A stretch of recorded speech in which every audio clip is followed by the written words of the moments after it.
Welcome to The Explainer. Today, we're diving into a skill that's absolutely vital for any leader, business judgment. We're going to explore how you can build a decision-making ability that sees what the data alone just can't tell you. You know the feeling, right? You're staring at a spreadsheet just packed with numbers, a presentation full of charts, and yet the right path forward feels completely out of reach. If that sounds familiar, you are definitely not alone. It's a huge challenge for leaders, and it points to a gap that more data simply cannot fill. For years, we've all heard the mantra, data is king. But you know what? Relying only on the numbers can be a serious trap. It basically starves what we'll call your judgment engine, cutting it off from the fuel it really needs: experience, context, and yeah, even intuition. And you see these traps pop up all over an organization. You've got the expert trap, where your top specialists are so deep in the weeds they completely miss the big picture. We just talked about the data is king fallacy. But there's another one that's just as dangerous, the I'm not an expert excuse. This is where you lose out on brilliant, fresh ideas because junior members don't feel like they can or should challenge senior leaders. Okay, so if piling on more data isn't the answer, then what is? Well, the key is to stop hunting for that one perfect data point and start building a much more powerful, holistic skill. So let's put a name to it: business judgment. Now, this isn't just about being smart or analytical.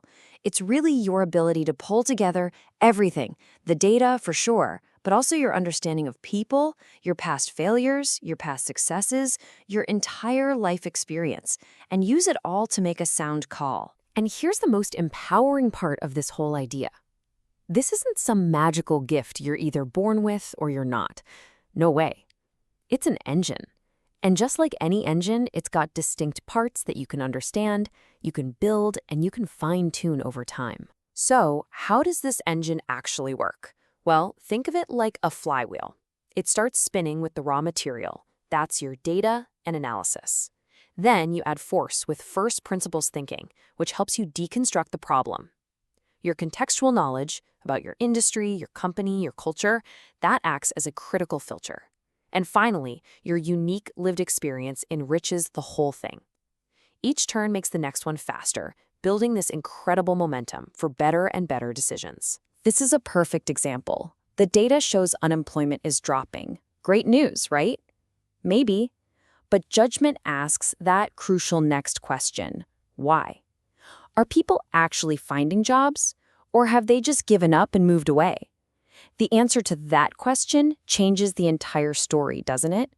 That's the difference between data and judgment. All right, let's get practical. Let's look at one of the core tools for this judgment engine, first principles thinking. This isn't about just making something that already exists a little bit better. It's about breaking a problem all the way down to its fundamental truths and then building a solution up from scratch. You know, most of us spend our days reasoning by analogy. We look at a car and think, how can we make this a little bit better? But reasoning from first principles is totally different. It asks, what is transportation fundamentally? That's the kind of thinking that doesn't just improve the car, it invents the electric car. It's the difference between imitation and real deconstruction. So how do you actually use first principles? The decision tree is your roadmap. First, you start by defining your question as sharply as possible. Then, you identify the main levers you can actually pull. From there, you just keep deconstructing each lever into its smallest parts until you get to something you can actually act on. Only then do you prioritize and form a hypothesis you can test. It turns a messy, overwhelming problem into a clear plan of attack. Look, this isn't just some abstract theory. The real power comes from putting it into practice. So let's talk about the concrete actions you can take to build this judgment, both for your team and for yourself, starting like right now, today. For your team, this is all about building a culture of judgment. It means hiring people with diverse life experiences, not just impressive-looking pedigrees. It means you have to foster rigorous, healthy debate where anyone can challenge assumptions. You've got to create what's called intellectual humility, making it safe for people to be wrong. And finally, champion storytelling.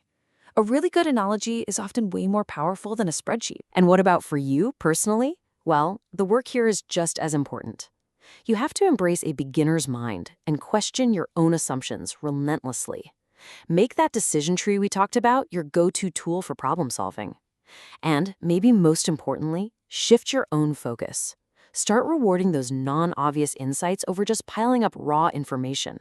Actively hunt for those aha moments. And that really brings us to the final, most important idea here. Forget about big data for just a second.